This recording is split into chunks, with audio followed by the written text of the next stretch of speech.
With talks of how Mario Kart World gets criticized for being the same game as last time, that is hilariously wrong to a point where I'm booing the unfunny mongrel that I'm dousing with ketchup and stale bricks of Limburger cheese. But at the same time, I think I can get behind the idea that Mario Kart has never needed to truly innovate the kart racing genre. Not saying that as a bad thing, but it's because it already did, multiple times. And it's still technically innovating itself today, just not in the same way it used to. I say that because I thoroughly believe that none of the other Mario Kart games have been nearly as innovative as Mario Kart Double Dash, and you should get a good idea as to why that is when looking at its course lineup.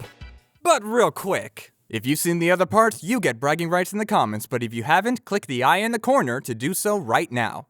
Otherwise, here's a quick refresher on the rules and score metrics just in case anyone needs them. Also, click the join button to become a member.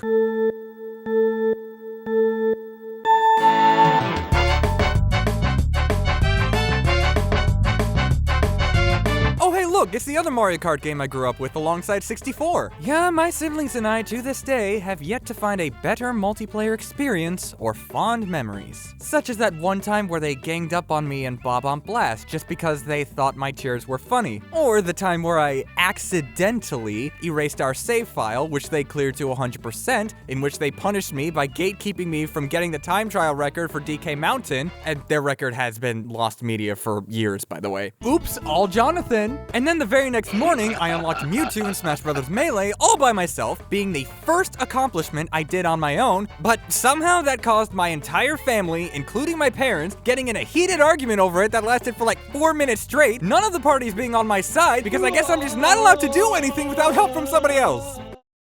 I've forgotten my point. Double Dash is what I would call the most experimental and ambitious entry in the series. If 64 was meant to showcase how varied the theming of course layouts could be, Double Dash's goal was to show how much bigger each course could feel. Big cities, big bridges, big mountains, big castles, big layers of hell, big circuits. So much about this game is big, including its gameplay, introducing features that to this day have never been brought back or properly translated, such as double item boxes, special items, team mechanics, actual co-op, all of these impacting the game's mechanics, character selection, and physics. Not to mention that this is easily the most chaotic and nonsensical game in this sub-series because they put way more emphasis on the items than ever before. For better? Yes, the brave one Bowser fell again. And for worse.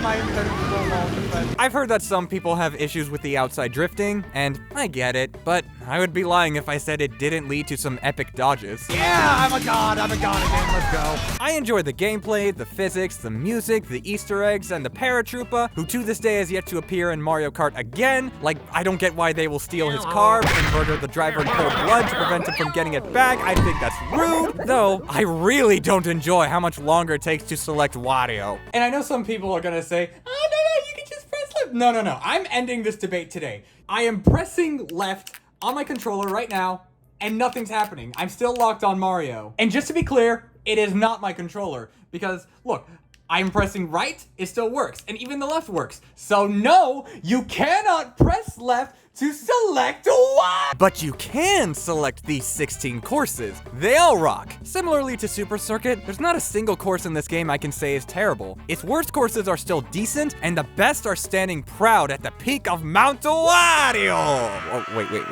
Minor spoilers. I must confess that I like some of these courses more than other people do, but I truly think every course has something at least mildly interesting. And another thing worth noting is that these past few videos have never really talked about the Mario Kart World versions of each track, at least not properly. This ranking was announced in February 2025, with the first part being uploaded the following April, and Mario Kart World releasing 2 months after that. But what day was this video originally scheduled for, but I completely missed because I'm not giving this channel nearly enough attention as I should be? That's right, braggers. We can finally start talking about the remakes in World, and wait. Doesn't that also mean I gotta talk about the September Fair! Wow! Ready? Yeah! 3, 2, 1.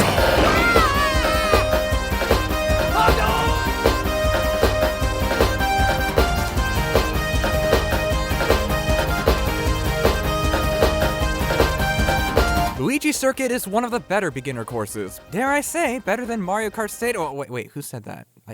What's with the spoilers? And you wouldn't think that if you played it on 50cc. It has a bone-shaped layout that ironically feels boneless. But once you get on 100cc, that barrier comes off and all the heckling and hiding receive a light seasoning of chaos. The drivers are on the opposite ends of the road. You can hit them and they can hit you, but it's not going to be as crazy as other courses spread out like this given its long layout. And I also like how they added a couple of alternate paths that lead to a double item box, and how one of them is behind the chain chomp, which can not only still attack you, but is arguably a bigger threat in this situation since it can block the road. The vast majority of courses in Double Dash have at least one instance where you can find a hidden double item box, but there's always some kind of risk to it, whether it be that it's a slower path, or in this situation, an obstacle that is an even bigger factor than if you took the track normally. And let's not forget that it has the world famous Luigi Blimp and A-Rank Mansion from Luigi's Mansion, which are things that they were able to keep in the DS version, except for the hidden path because technical limitations, I guess. Yeah, it's a weird inclusion for this game, but not only would I have taken this over Mario Circuit being in DS, especially knowing what Wii's version would play like, but I think it makes a better use of training wheels for snaking than even Figure 8 Circuit. Wow, making that course even more obsolete. Again with the spoilers, stop that. Look, you're never gonna expect much from these beginner courses, but I was surprised to see how intricate its features were and how it shockingly works really well in DS. And given the lineup of retro courses, that is saying a lot more than you think. Overall, 71 out of 100. A score you will never see a beginner course achieve, but hey.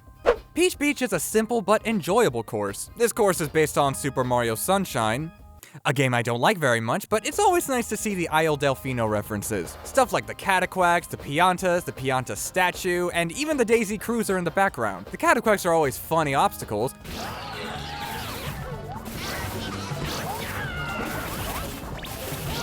Okay, this Cataquack f***ing hates me actually, holy sh**. When I'm not getting hit by them. The random pipe that leads to a double item box is really cool, and the timed water currents can make for a pretty fine shortcut if I do say so. The tide's intervals are the exact same on all classes, but because of the slightly adjusted speeds of each class, each run of the course feels different, even if you're not taking the shortcut at all. Or you could always just use a mushroom to cross the water, but unless you have a pattern nailed to the chalkboard, you won't know when you'll need it. And yet, despite this, Peach Beach is my least favorite course in the game. And yes, I know what else is in this cup, and I'm still standing by this. But just to be clear, it's not because I think the course is bad. I still like racing on this course. Rather, it's more of a case that something had to be in last place for me. And it was a tougher choice than you might expect. But what caused this decision to be final were three things. One, half of the course is a basic straightaway, which is just not engaging at all. I still like how there are two sections where you can get a free double item, with the other one being around the fountain, but if I'm being honest, it really should have been a requirement. Otherwise, this straightaway is too basic, even for Mushroom Cup standards, and it's outright unfun if there's a Bowser shell in this path. Unless you're the one throwing them! Two, this is where the retros start coming into play, as we did virtually nothing new when it brought this course back. One of the only courses to not organically utilize its new mechanics. Why is there a ramp there? Even if it's the first retro course in the game, its transition is imperfect and the removal of the pipe hurts more than it doesn't. But hey, at least it brought back the Daisy cruise ship reference. You know, just staying in the water, or should I say in the water. And three, to my surprise and possibly yours as well, despite how much was added to Mario Kart World's version of the course, being a 3-section course and all, I have other issues that don't favor it too kindly. The first lap is the same as the original, but with the option to drive on top of the water, making the Cataquacks way too easy to avoid and missing the point of what the tide was supposed to do. Though to its credit, there are at least some Shy Guys on jet skis you have to pay attention to, but I don't think that's enough. Though the second lap I actually really enjoyed because they went all the way with the wall riding and rail grinding, something I can't exactly say for too many other retros in this game, which for once I am not going to be spoiling, unless if you remember. And the third lap, after an interesting glider section that combines these rooftops being used as ramps that you can use to reach the rails, or at least increase your airtime, the rest of it is, water. Just water. Kind of an underwhelming third lap if I do say so myself. Don't get me wrong, I still really like this course and think it's perfect as a starter to the Banana Cup, and is obviously the best version of Peach Beach, but if you think about it, it's so bizarre how my favorite moments of the course called Peach Beach doesn't even take place on the beach. Heck, even when driving to the course in the intermissions, it outright skips the second lap, which should be pretty telling of something. And I don't know if I should say it's good or bad. All I know is that none of the laps are bad, but only one of them has a lap I can say stands out. But still, at least the original is decent enough to get a 60 out of 100. And if this is the lowest we're gonna get, then I think it should be pretty telling of what we can expect from this game. Especially when we look at the next course, which is... Oh. So Baby Park is, well, on the one hand, it's just an oval. It can't be that special, right? Well, dailies, mental gen, and daily mental patients who know now's the best time to pick a god and pray!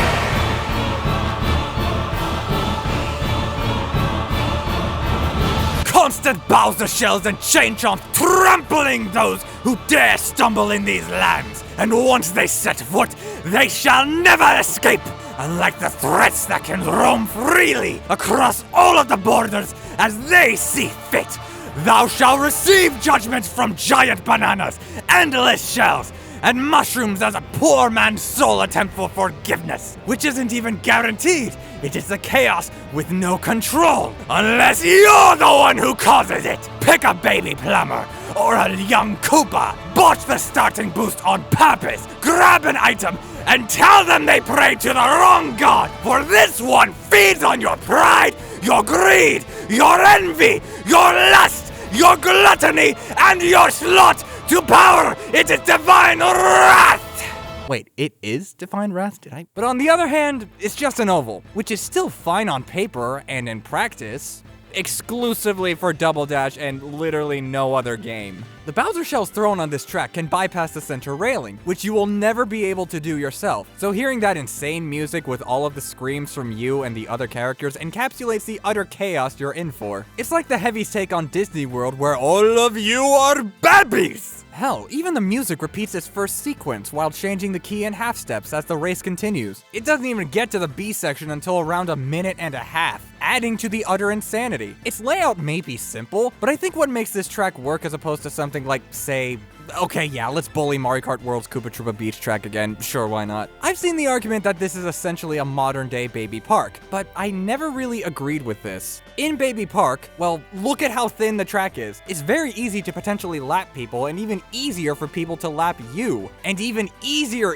to get hit by so many different items at once. Whereas on Koopa Troopa Beach, lapping people and getting lapped is not gonna happen nearly as often. And the items don't quite get as chaotic on this course. And as for width, instead of racing on a line like this, it feels more like you're on a line like this. I get that it was probably to accommodate for 24 racers, but like Airship Fortress was like 2 cups ago, and it didn't need to widen its track to accommodate for the 24 racers. So I feel like Koopa Troopa Beach should have been exactly like that, especially since it's just a circle. Or it could have been improved if there were more Cheep Cheeps interfering with the track, or if the rave setting actually had people raving with you instead of not really doing anything. But because SNES Koopa Beach courses aren't allowed to have any interesting designs, Mario Kart World failed to have a modern Baby Park in my opinion. I've also seen a few people online compare Excitebike Arena to Baby Park, and I'll get to that track when we get there, but for once actually giving a proper spoiler warning, no, it isn't. But then again, even when Baby Park gets directly brought back, it radiates the same energy as Dream going mask off, in more ways than one. I mean, I guess if you play with frantic items, it works fine, but I feel like ideally a course like this should be just as chaotic no matter what settings you're playing with. As when playing it normally, which is how I've been judging each of these courses so far, it feels more like a simple oval. I can at least respect the 8 Deluxe version for capturing plenty of chaos in spite of it. Like, that aspect of the original music increasing in half steps is an intentional feature since it now increases after every lap. And if you listen to the track on YouTube, it's never gonna change its key, unlike the Double Dash version of the music. So you only ever notice the differences in-game. I admire this attention to detail quite a bit. Plus, it forces anti-gravity at all times, making the turns feel slightly more slippery than usual. And it also means that you'll gain a speed boost from running into other players, such as the ones you may or may not be lapping. The tour version is also sufficient enough for making the layout at least a tad more elaborate, depending on which variant you're playing. And to its credit, you can have Bowser shells being thrown everywhere, but those just aren't enough for me, Chief. That, and Double Dash has the advantage of having a unique spin out that doesn't bring you to a complete stop. Instead, it pushes you forward, which still feels like you're in the game, and also feels way less frustrating than being forced to come to a complete stop every time you get hit by a shell or something. The least they could have done with this retro variance is increase the chances of getting blue shells, bullet bills, golden mushrooms, etc., but they didn't think to do that for some reason. Though I feel like Mario Kart Wii would be the only game that could live up to its chaos without changing any factors, but that's because the item RNG is already...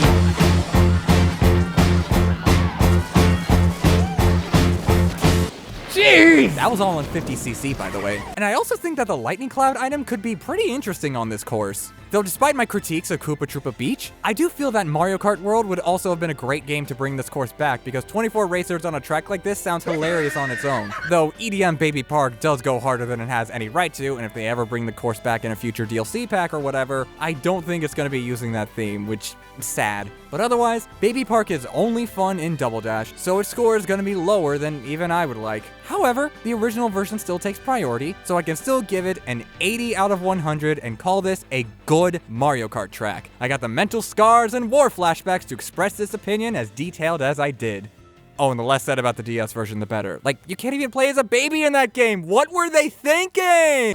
Dry Desert is often considered the worst course in the game, aside from maybe one other I'll be getting to later. But it's certainly the one that my audience expected to be the biggest stinker. I thought we learned this lesson from my Death Battle videos. Do you really think I'm that predictable? But since I've already said what my least favorite course in this game is, I guess I gotta come to its defense. As I've said before, I still like desert levels from time to time, though I can understand why other people don't like this one in particular. It's really not that special, being a Mushroom Cup course and all, but I can at least respect how this is the only one in said cup that forces you to learn how to drift well. Yes, the other ones gave you chances to drift, but this one needs you to drift well. Keep in mind that the prior courses were pretty straightforward with its turns, often being wide, and while Baby Park did have tighter turns, being realistic, you were never gonna get the chance to learn how to properly drift. But in Dry Desert, the layout's always zigging and zagging for at least the first part of the track, and you can also use a mushroom to skip the jumps in the sand to varying degrees of success. And then there's the Sarlacc pit, which can pull you in if you aren't careful about how you traverse it. Can't go too far outside or you're going the off-road, but going too close to the center, even if you have a mushroom, will get you eaten. And then there's this section, which has more pokies than any other part of the course, where they're lumped in with these sandy hills that can slow you down, but each one has an item, so pick your poison. I'll admit that if it had one more pokey, this section would be a better challenge, but the whole time, there's an immense tornado traveling around. It may be relatively easy to dodge, but it's also easy to knock other racers into it, and no two races will have the tornado sitting in the same position. Though when the course was brought back in Mario Kart 8, it was worse in some ways, but better in others. Yeah, they removed the tornado for no reason, but I also think that dashing through the sand is more fun here. Not just because of the trick system, but also because of the physics being less that. Plus, it also does that thing from Wii Dry Ruins, where more pillars fall down as the track progresses. It's a worse version of that mechanic, I'll admit, but I still think it's alright here. Some people take issue with the Oasis section because of how unfitting it is for the course, but I don't know. I think it expands on the original version pretty well, since you're always going to be slower while driving underwater. Yes, the original is better, but I can vibe with both versions. All in all, Dry Desert gets a 65 out of 100 from the guy currently speaking. I think the original's pretty good, and I think the 8 version's pretty good. Though I am curious as to what other people have to say about this course. Name a single Dry Desert fan, and I will submit evidence that they are either a bot or paid actor. Okay, look, I know I was supposed to end my thought arc for Shea Frill the moment it began, but he's literally talking about me, so I think I'm in my right to defend myself here. If I was a bot, then explain why my muscular system is comprised of a combination of muscles and flab. Like, if a bot were to assimilate a human body, wouldn't they exclusively go with one or the other? If I was a paid actor, then where are my paid acting gigs? Can you name them? Studio still ain't paying me. While yes, I do commissions, first of all, they are video editing commissions, which a bot would not really make a video editing commission in my style. And also editing commissions down below. And second of all, what kind of paid actor or bot would even need commissions? Like, wouldn't they already just be able to make money as is? Like, paid actors would make enough money to not really need to do commissions. So explain that to me. If I was a bot, then why is this guy right here telling me that my natural speaking voice is a bad robot impression? Bots would have good robot impressions, yes? If I was a bot, then explain how I'm able to pass this CAPTCHA. If I was a bot, then explain why I would need to pursue a master's degree. Bots would have all the knowledge in the world that they need, but for me, I gotta get it memorized. If I was a bot, then explain to me why I'm really bad at looking at the camera. And come to think of it, paid actors would be required to be good at looking at the camera too, yes?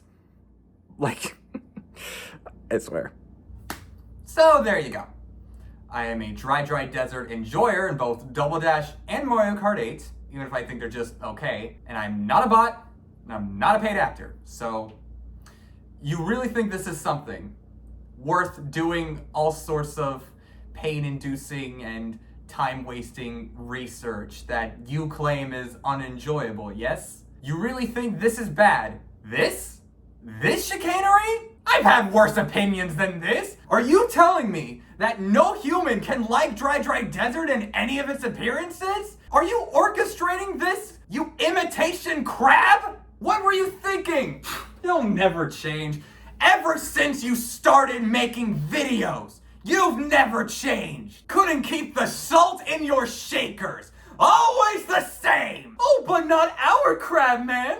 He's our precious little Tamatoa enjoyer. Making bold claims, and he gets away with it? Pfft, what a sick joke.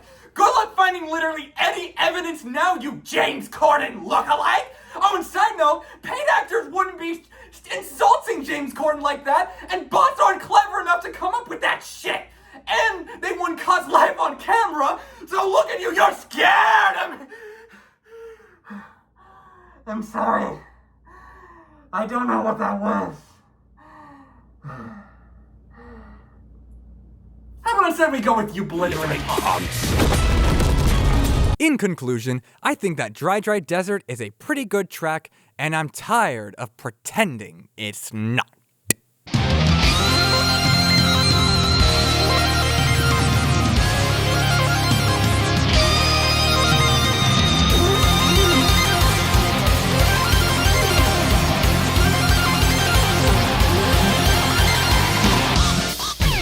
Mushroom Bridge was iconic when people would talk about this around a decade and a half ago, but nowadays it started losing its luster, and I guess I can see why. Though I think it has some cool alternate paths, including the bridge, which is super hard to get right, but feels rewarding with how you're boosting up at such high speeds, and the ending feels much more lax for a skinny downhill. Yo, first try, baby!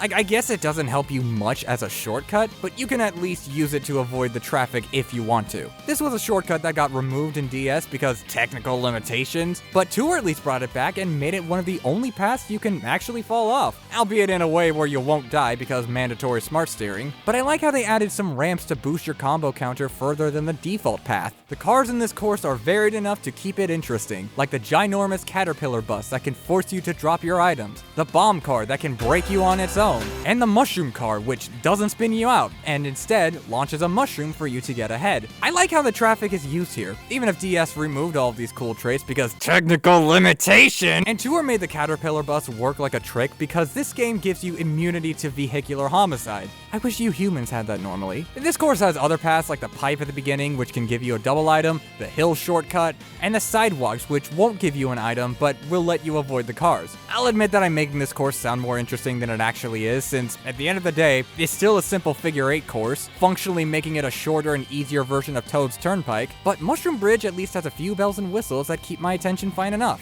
67 out of 100. Kinda wish I liked it more, but yeah, it's still good. Mario Circuit in this game is the first Mario Circuit since SNES MC2 where I can look at it and say, yeah, I kinda like this one. It may be simple with the first part, just a couple turns around a chain chomp and then a tunnel, but the sandy garden part is where it becomes better. You do a couple turns around the piranha plants that prevent you from hugging the walls for better drifting, and you're immediately introduced to some smaller bumps with waddling Goombas in the way, making this historically claimed intermediate course actually feel like an intermediate course. I will admit that I like it more in Wii because doing tricks off of those bumps is more fun to me, and you can also do a trick off of the ending bridge, which feels kinda satisfying, but this version is still decent enough. 64 out of 100, easily one of the better Mario Circuits even if the competition ain't too high. Daisy Cruiser is one of the most popular courses in this game. And I can see why, even if it doesn't make it in my top half for this game. But hey, the theming's good and the turns are sharp, specifically the one around the pool where you're forced to swerve back and forth with your drifting or take the super skinny shorter path. There's also the cargo room to grab a double item and get shot out of a cannon at the risk of it being a slower path. Not sure why they made this an underwater section from 7 onward, but I guess it makes it look more interesting? Wait, hang on. Water being down here means that the ship is actually sinking, right? Or maybe it's already sinking, but is that why there's nobody in the dining hall? Because this ship already crashed and it's left as a husk of its former self? Like, I used to think that the dining hall was haunted because there was nobody here, yet the tables were violently moving. Maybe that was just a weird childhood headcanon, but is it? Does that mean this ship is actually haunted? It never goes to a specific destination. It just sits still in the middle of the ocean. So like, does that mean that this cruise is a ghost ship and the racers are the guests who died on the ship and are stuck in an endless cycle because they're too traumatized by the sinking ship to move on towards the afterlife?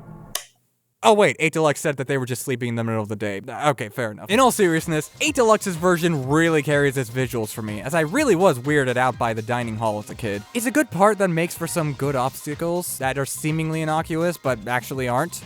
They're oculous, I guess? Especially with the item boxes rolling along with them. But the lack of people eating at the tables combined with the dark floor and dim lighting made it feel uncanny for what's supposed to be a fun, relaxing cruise environment. 8 Deluxe fixes this by adding tourists eating at the tables, some decorated flooring, and actual lighting. The pool being something you can drive through as opposed to a hazard to avoid was pretty dope, given that it has Goombas waiting around in inner tubes, making for an adequate starting hazard that perfectly fits the theming. I do still prefer how Double Dash handled the pool, but 8 Deluxe's utilization isn't half bad. Only half as good, but that still makes it good. So, as you can see, despite not making my top half, I'd personally give it a 77 out of 100. Okay, maybe it's not that impressive of a score, but I hope it still speaks volumes as to how awesome this game's track lineup is that this isn't cutting my top half. Oh, it's almost like I really like this game or something.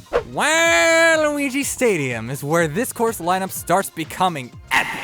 Lots of ramps to snatch items, a dirt pool to dash through, and fireballs with metallic piranha plants to prevent you from driving in a straight line. Half-pipes in Wii and 8 Deluxe. This is one of the best sections across the whole game. You always have to think about where you're maneuvering, and the item boxes being placed as close to the sides as possible makes it even more of a tricky task. And it doesn't even stop there, because you eventually get to these incredibly tight turns with mud all over. This is such a great extreme sports themed track. In fact, it's the only course at this point where even though there's no trick system, you feel like you get a lot of benefit from the ramps because of the fiery wheels to jump through.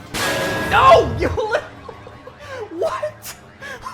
With item boxes in the dead center of them. And yet, it was such a perfect pick for Mario Kart Wii thanks to the trick system, half pipes, and inclusion of bikes. Like, it's just so good, yo! But then 8 Deluxe brought it back, and it became my favorite course in the Booster Pass, aside from Bowser's Castle 3, and one more track we'll be getting to in another game that I hope I can remember mentioning once we get to that point, because I genuinely don't remember what course I'm talking about here. Not only did all of the pros from Wii come back in full force, not only does it look so much better than the original as well as most of the BCP in damn near every conceivable way, but they added alternate anti-gravity paths that you can access with the half pipes. And it's not guaranteed either. You gotta position yourself correctly. But the best part is that in every version of the course, you can do this. Man, this course is just so perfect, and it took me far too long to realize it. 95 out of 100. In fact, just gonna say it, this is my favorite Waluigi course. And yes, I know what's coming later, and I still stand by that.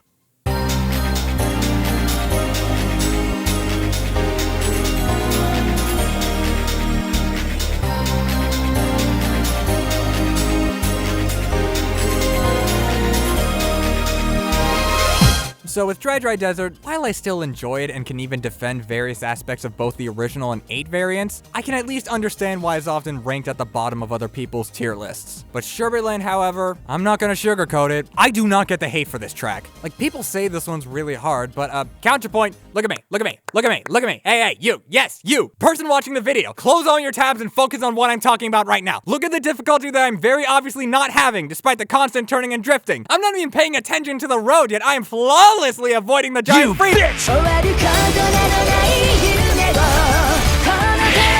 Freeze. all eternity! Astral finish!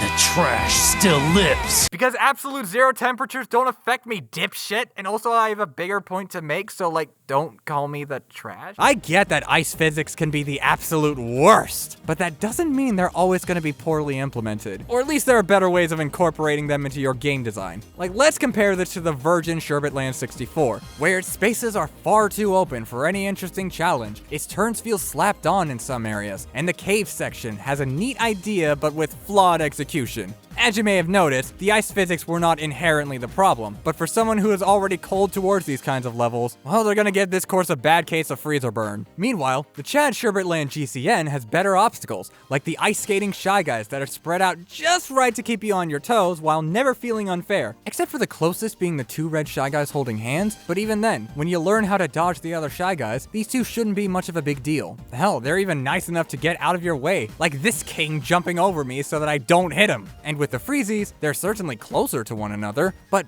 all they do is stand still. And unlike other obstacles like Pokies and Goombas, these can reflect items, including Bowser shells apparently. Like, I'll admit, I had to do a double take for that one. Is this my punishment for causing havoc in Baby Park? Ironically though, I've been able to avoid them all by driving mostly straight. The only way I've been able to get hit by these freezies is if I go out of my way to hit them.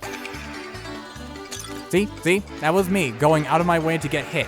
But then again, I have been a Rockefeller at this game for years. All that time trial goading will make you numb to this game's outside drifting physics. So with a game factor like this and a factor like that, this course might be tougher for some people than others. But either way, the ice physics add to the challenge instead of making everything worse, especially since it's not always covered in ice. Sometimes it's covered in snow, which functions as regular terrain that isn't nearly as slippery. I also like how the freezies put you in the Rengoku Hyoya and forces you to lose your items, unlike an Ace version where it just spins you out like every other hazard. Anyways, those are all my problems with this remake, so let's talk about what I think it does better. I never owned the original Wii U version, but when I marathoned that version's tracks with a buddy of mine and we got to this course, I literally had to pause the game because I was just so enamored by its visuals. In fact, just gonna say it, prettiest course in the game, including DLC, both the Wii U DLC and the Booster Course Pass. The lights in this course totally pop, especially when the ice gleams back at you. I also adore the underwater sections. Does it make the course less challenging? Yeah.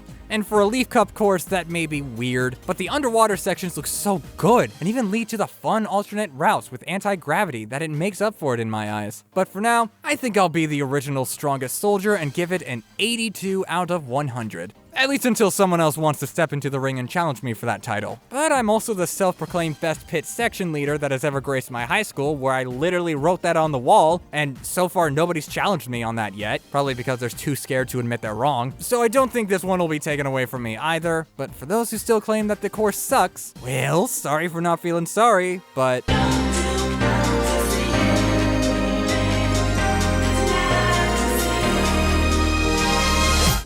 Mushroom City is Mushroom Bridge, but just so much better. I outspokenly appreciate me some big cities, especially at night. I mean, I live in one after all, so this one tickles the fanciest part of my brain by default. It's so immersive with how you go down a big turn that reminds me of an exit you'd take to reach a specific part of a city. And then, it's open world. At least as open as old school Mario Kart lets you. Like, this ain't free roam, that didn't exist yet. You have two turning options here, or a skinny third part that leads to an item. But then you have two more turns that get you back on the highway. Then you're at one last stretch with item boxes and cars driving towards you. This course includes the same cars from Mushroom Bridge, although I feel like they're better utilized here thanks to the track's brilliant structure. While there technically is a route that's faster than the other ones, not only is it only faster by like a second at most, but each turn also feels like a conscious choice, as you never know when you're going to be blindsided by traffic. I always take this skinny path because it's the safest one and it guarantees an item, but it's so narrow and curvy that it's not the fastest option, even if it's pretty close. And unless you're going for the time trial world record, you really shouldn't be taking the same path over and over again here. It's constant decision making at every turn, and that's why it's bizarre that Nintendo has never given this course a remake or even a port. I mean, given how Moonview Highway gets a remake out of fucking nowhere, I can't imagine a reason why this course needs to go 2 decades with no acknowledgement. In fact, you know what? I'm just gonna say it. I think this course was infinitely more deserving of a return than Toad's Factory ever was. Yes, I was just as happy as the next guy to see it return in World, but if you want my honest opinion, well, there you go. Don't take this as me spoiling my thoughts on another Mario Kart course. I'm not. Anyway, let me just slap this 98 out of 100 and call it an opinion. If this course isn't brought back in the next Mario Kart, or at least in DLC for World, I will become the next George Wood and kill myself over it. To the surprise of nobody, except for the contrarians in the comments I'm gonna be ignoring, I think Yoshi's Circuit is the best circuit course in the game. You look at the shape of the map and you see this part and this part and this part, and then you notice, hey, wait a minute, I think that this might be shaped like... Oh hey! It makes for a really solid track design with lots of curvy turns, wide and thin, a broken but fun shortcut, Piranha plans to vibe check your drifting better than Mario Circuit does, and... Okay, you know what? I'm gonna say what no one else is willing to say. The tunnel shortcut is fucking worthless, and Nintendo was in the right to remove it in all of its future versions. Like, this tunnel is just an unnecessarily tight, unnecessarily narrow, long cut that doesn't fit the theming whatsoever. You're going into the back of his head and coming out of his eye. What's that supposed to mean in the context of a Yoshi-shaped course? At least a bridge shortcut from Mushroom Bridge works with the theming. This one doesn't. It's stupid, and it's dumb, and it's unnecessary, and it's stupid, and it's dumb, and it's unnecessary, and I am being a contrarian for no reason myself. So I guess you can ignore me.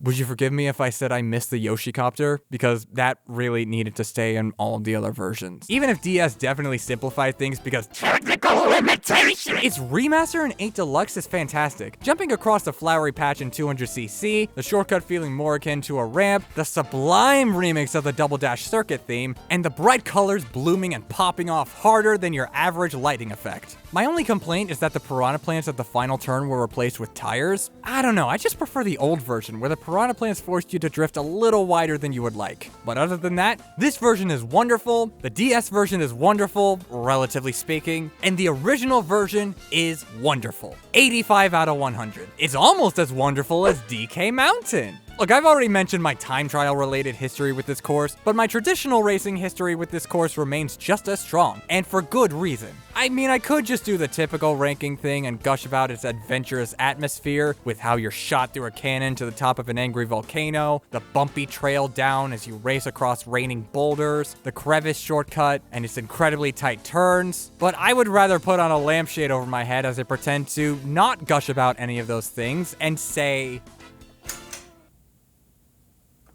Hey, you guys can read this, right? You guys just... I don't have a lot of working pens and I don't have a Sharpie on me for some reason, so like, I hope this is readable enough. Like, if it's zoomed in well enough, I hope it's like readable, otherwise, yeah. The reason why I'm saying this is because of basically every single aspect about this version. First off, with the exception of Maple Treeway and maybe DK Summit, any and all instances of a cannon being replaced with a glider section is just so unsatisfying to me. They still gotta maintain the scripted pathway of the cannon shot, which to me defeats the entire purpose of a glider section since you have virtually no control to begin with. You can't land when you want to, you can't weave around to dodge items, and yet you're still just as vulnerable as you are in every other glider section. So why not just make it a regular cannon shot? Especially since there's just something so exhilarating about driving up to a cannon and getting blasted to the top of a volcano at speeds your cart can never reach, even with a mushroom. And then you start racing down the volcano, and one of the best things about this course is that it's like the bumpiest track of all time. This volcano's mountainside has you driving down a bumpy trail that constantly wrestles with your steering and occasionally flings you in the air. Even when you get to the next area, it still feels like that, except now it's raining boulders. As you progress through thin roads with tight turns and a cliff that adds an opportunity for a shortcut that you technically don't even need a mushroom for. Meanwhile, in 8, the tighter steering make the track feel less bouncy and the roads are far too wide to make it feel as challenging, while it still has the cliffside mostly intact, and the ability to ride on the mountainside for no reason other than the cool factor is nifty. The boulders barely feel like a threat because there's less of them, they're slower, they're smaller, and they're shockingly out of your way. Even if Wii's version is a little worse than the original due to these weird wooden ramps that were added for some reason, it still maintained the bumpy feel and demanding turns that felt like they were made with the game's tighter steering in mind. But with that said, the PCP version isn't bad. The ramps being more rocky was a better visual design choice, the DK barrels both help strengthen the theming, and force you to position yourself on each of the rocky ramps. And I also like how you can do tricks off of the bridge. Its twistiness is ridiculous, and I ostensibly prefer the original idea of it being more rickety and ripe for tons of items to get dropped on it, but it can still be fun. Though I think taking some inspiration from Maple Treeway's bouncy net thing would have come a long way. Actually, it's called the Munch on my dick and get no enjoyment from it! This is an Arrow Ace channel. I am not calling it that! DK Mountain is still a very, very fun course with some of my favorite features of any Mario Kart game. The original is functionally perfect. The Wii version is fantastic. The tour version is awkward for no reason, and thus it also hinders the BCP version. Even if it's serviceable, it felt like it suffered a lot from being a port. But you know what we say, the original takes priority, so take this 93 out of 100 and keep me staying happy. Oh, what? How did you do that?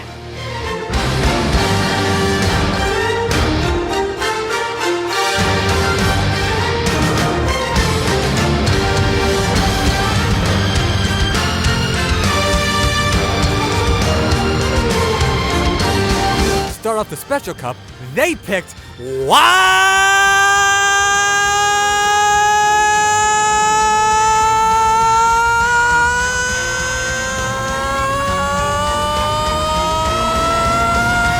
Coliseum! Watch the come. It's a course that, while I still like, it's also one of the more disappointing tracks in the game. I dig the length, I like some of the turns, especially this vibe check right here. Oh, what? That was like the sickest thing I did ever, but then they pushed me off course. And I'm also getting a bit of a circus vibe from the Coliseum, and I respect that too. But it just doesn't go all the way with its theming. These first ramps, while pretty fun, feel like a worse version of the ramps from Waluigi Stadium, where it actually feels like it's possible to hit the fireball circles, as opposed to here where they're walled off and nearly impossible to not get an item box that's in front of you. And then there's the big ramp, which is pretty exciting, but then it leads to a boring downward spiral. But it's actually awesome, I swear, because it's a good place to practice L-teching, a technique I see it used for in 3 courses. Though the second half has some good stuff here and there, like that one turn I mentioned earlier and this ramp, which you can cancel your air momentum earlier to put you on the ground faster, and it's also curvy. And there's this home stretch section with a ramp that you can get an item. But not only do you have to position yourself correctly to make it to the other side, but also to get the item as well, as it moves back and forth. So you're never guaranteed to get it every time. If it had more things like this, I'd rank it higher, but it doesn't. The rest of the track is very plain for its atmosphere, so I have to give it a 69 out of 100, and that saddens me because it's supposed to be better. Though I do hope that they can give this course a proper remake one day. That would be nice. Although I feel like they should have made this course end off the Flower Cup and make Waluigi Stadium start the Special Cup. Think about it, y'all. Oh, and something that I found really funny about this course, like I found this out like during editing, but I'm in this site called NoClip, which is like where you get to go into the game's files. And I want to show you something that I find amusing. There's an outside, first of all, and then you realize that the Coliseum's just sitting in the middle of nowhere. Like, look at this. Look at this shit right here. You have spotlights just attached to the grass here. I don't know what that's all about. And then you also see Mushroom City. Like, first of all, Mushroom City, move this way so you can see what, yeah, Mushroom City, copy pasted twice on the thing. And second of all, you see this walkway right here? You see this walkway? Oh, you think, oh, that's the road to the Coliseum because, you know, funny sports event. Actually, this walkway does not lead to the Coliseum. The walkway in question just leads to the other Mushroom City. Which means that Wario literally just plopped a fucking Coliseum in the middle of nowhere. I don't know what this man's trying to do. I don't know what this man was cooking. Like, I genuinely don't, but it's just in the middle of a plain. It's in the middle of a grassy field. Dino Jungle is almost my favorite course in the game. Well, I was right. Actually, no. I'm too stubborn. I don't care if this is gonna cost me. I'm doing this shit.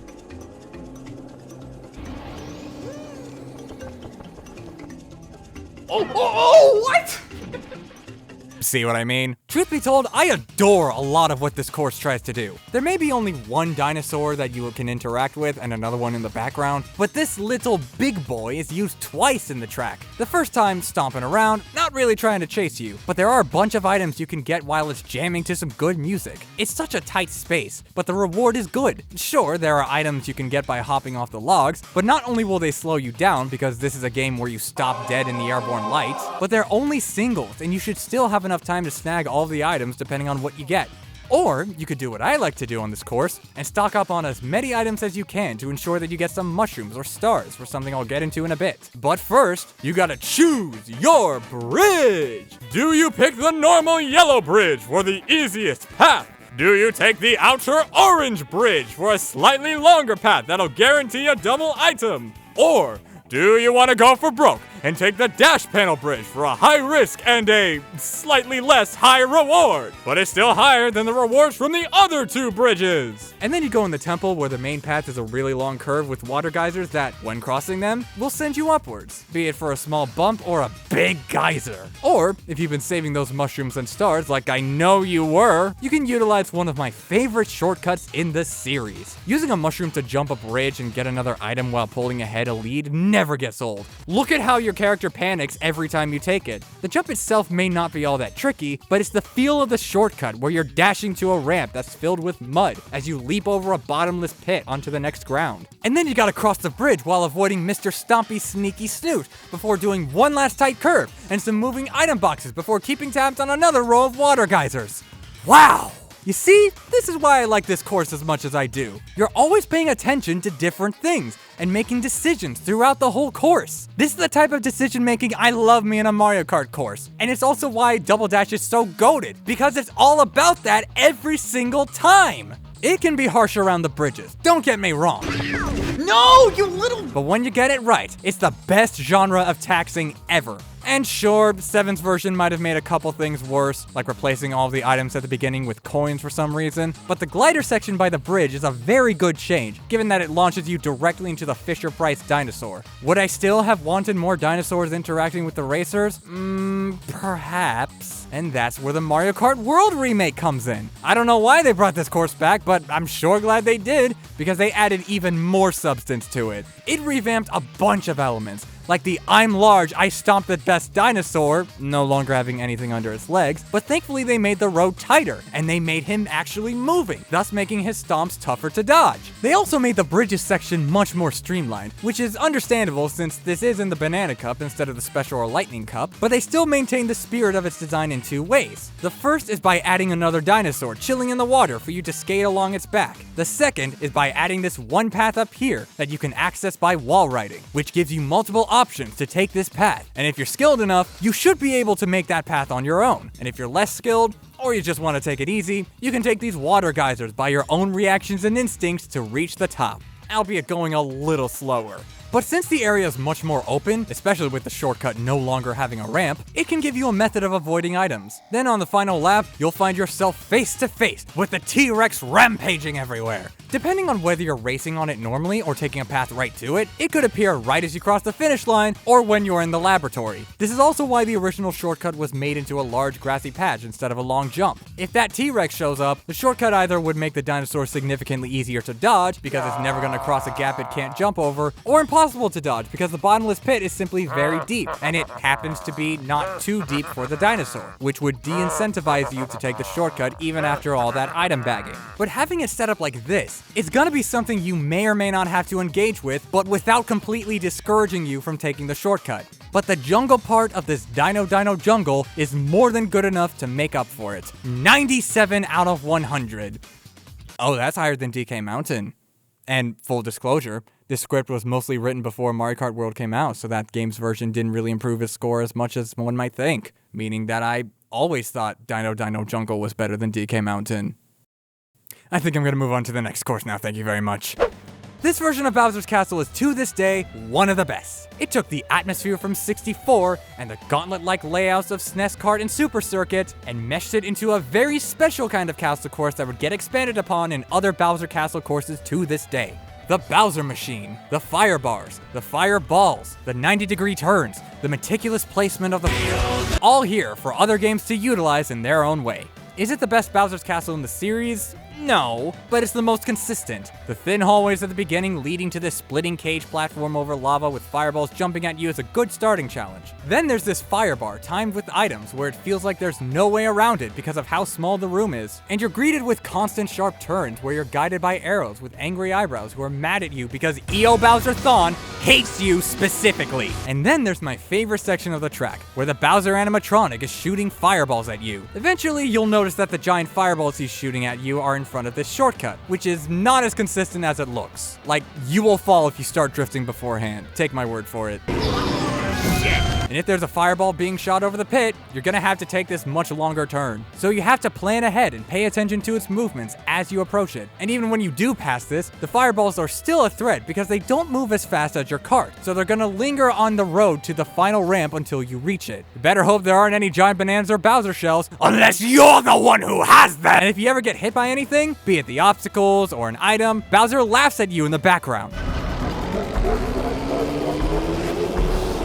You won't be finding that in your $80 games, I'll tell you that much. Overall, it doesn't do anything spectacular, but you could argue it doesn't need to. It's just a solid course. But the charmingly evil aspects of it are what make this course one of my favorite Bowser Castle courses. 87 out of 100. Rainbow Road is kinda odd, because the first half is pretty wonderful. Most of the time. The first two turns are interesting in that there's always going to be a double item on the edge, so if you're feeling ballsy enough, you can widen your drift and try to get it. And then you get to the spiral, which, unlike the one from Wario Coliseum, is fun because of all the dash panels. It's better to not drift here at all, but if you do want to, it's super challenging and thrilling to stay on the track. But then after that, it kinda falls off. And I don't mean in a challenging way, because they do that thing from Mario Kart 64 where they make it hard to fall off on Rainbow Road. I mean, yeah, the funny rainbow trampoline is neat, but these turns are so boring that you're almost moving straight. And then its big finish is more of what we've seen already. Landing on a giant dash panel already happened in superior fashion. A long spiral already happened in superior fashion. But this time we replace the dash panels with guardrails. Why exactly? All it does is make the second half feel like a watered-down version of the first half. I can understand the idea of the first spiral going up like it's building up to the action, and the second spiral going down, which makes it work like a cool down, but the problem is that the home stretch doesn't really stretch very far, causing its quality to fall off sooner than it was building up to. But I still like this Rainbow Road, I guess. I do like the first half more than I dislike the second half, and it has some other cool aspects about it, like the rainbow cannon and the shooting stars that can land on the track for you to pick up and use as an actual star. Also, you're racing above Mushroom City. What's not to like about it? As great as the Special Cup has been, its finish kinda underwhelms me. But a 70 out of 100 is still a score for anyone to feel proud of. At least in their own way.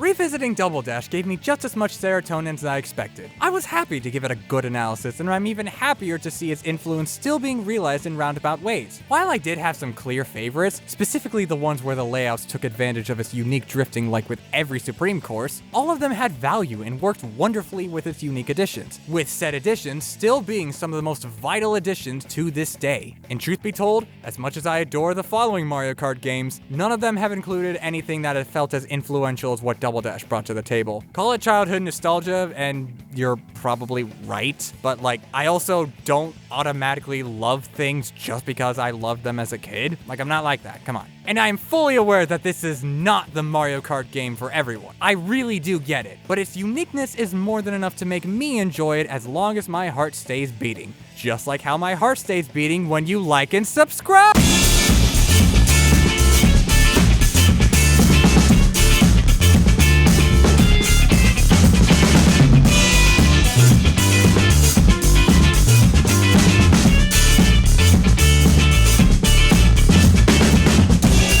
Dogs can't operate MRI machines, but cats can.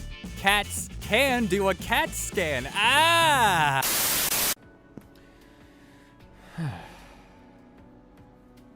Wait, Shea Frillis did a Wario amiibo ranking? Okay, stop everything. We're gonna watch that. We're gonna watch that together, chat.